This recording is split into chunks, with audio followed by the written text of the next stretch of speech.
The town didn't really fight back, and of course, if you don't move to that specialty shop environment, you're going to lose to the likes of the Walmarts and what have you. And the comment that was, or I should say the introduction that was made around that 2003-2004 timeframe said, yep, we've arrived.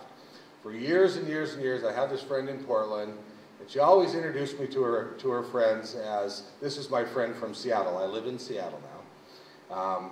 And during this one weekend in 2004, she said, I'd like you to meet my friend from Astoria. All of a sudden, I was like from Malibu or someplace. You know? So it was like, I looked at her and I said, you've always introduced me as being from Seattle. She goes, well, now you're from Astoria because it's cool to be from Astoria now. All right, cool. Kind of, you know, walked around. That's good. So I've had that bounce in our step ever since.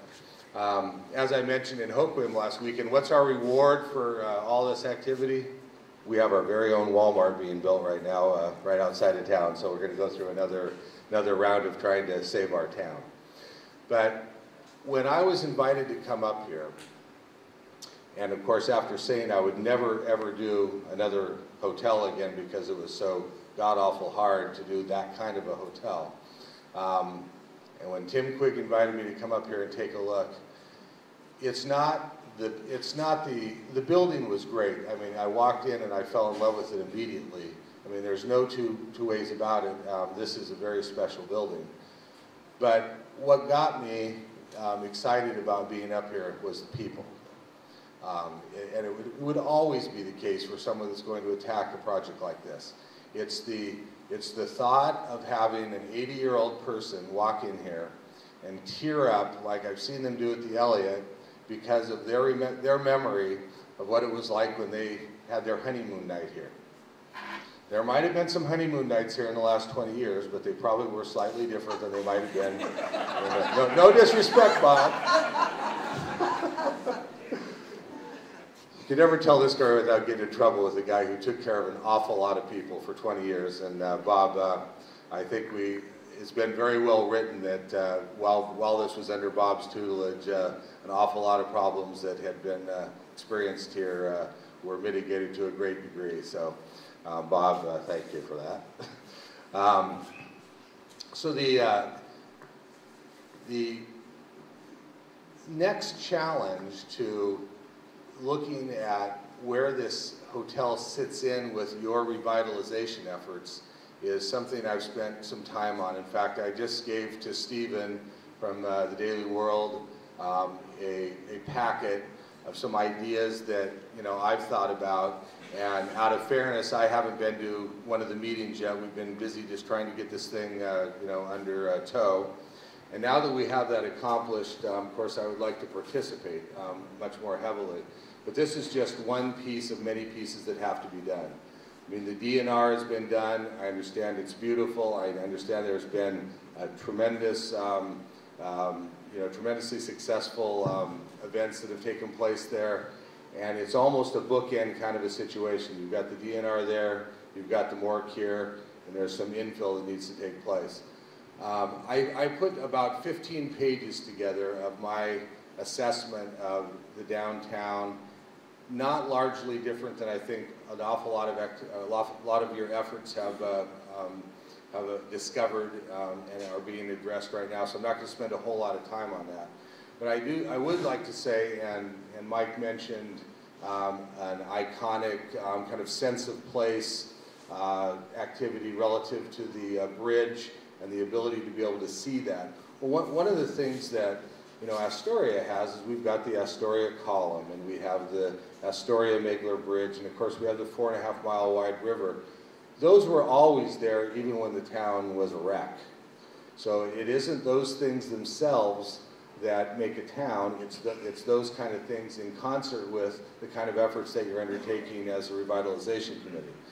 But one of the things that you have to have is you have to have an amenity. One of the most asked for amenities in a hotel when you travel, I don't know if anybody knows what that is, it'd surprise you, what is it? A walking trail, that's exactly right. She was a plant.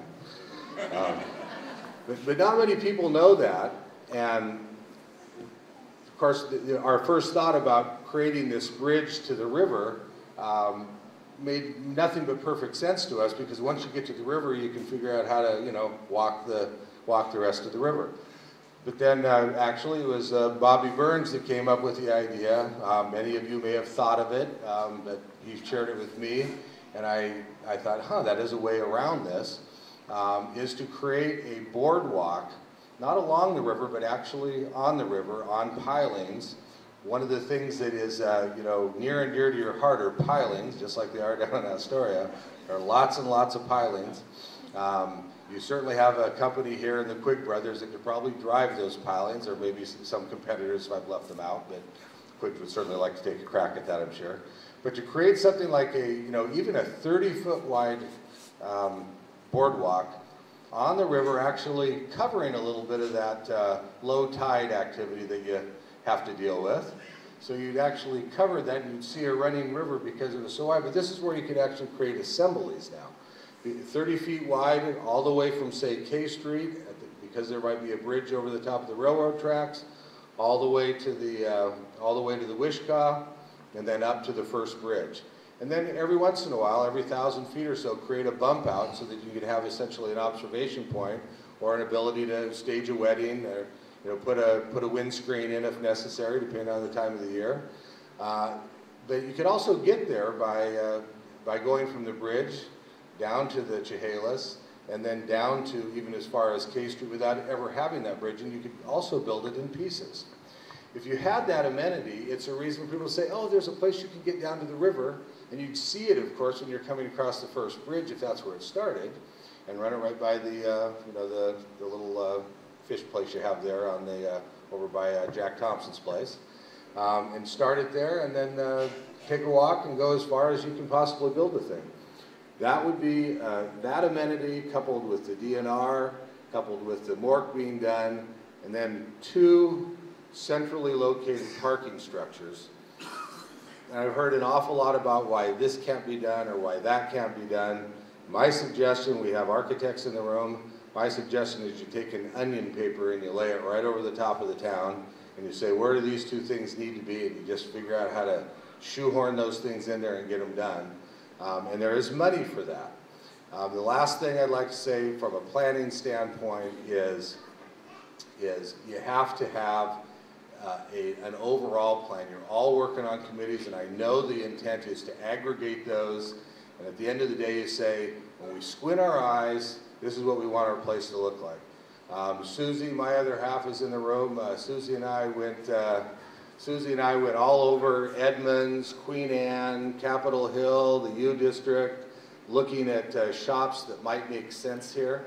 And then I talked to Tom Quigg, and I said, Tom, if you took all the vacant stores in town and you created a list of 5 or 6 that could possibly work in there from a purely space standpoint, and then looked at how they might complement one another, do you think we could go do that? And Tom was quick to say we could, but you got to get some of those other amenities in place, like the boardwalk, like the Morck, like the parking structures, you know, et cetera. And one of the first things that you could do, and of course I know you're all talking about this, is as you drive into town. Now I'm perfectly suited to have the discussion with you because I don't live here every day. I'm not too close to it.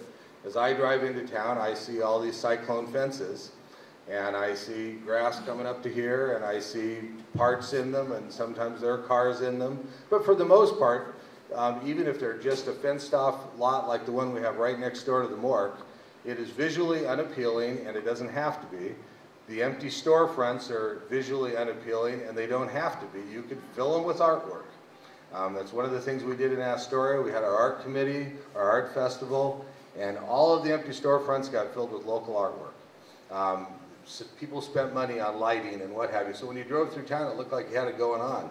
It didn't matter that there were 50 dead mannequins behind the artwork. That's the reality of having an empty, a vacant spot. And the other thing is, of course, the landlords have to get involved. And it's a catch-22, and I know you've been discussing that in your meetings. The landlords have to get involved because the proprietors do not have the ability, do not have the legal right to go making, you know, mass changes to their buildings. But they got to believe. You know, the landlords have to believe. So it takes a concerted effort. I know that's what everybody's working on. There is no way that those things aren't going to get done with the number of people that I see in this room interested in getting that done.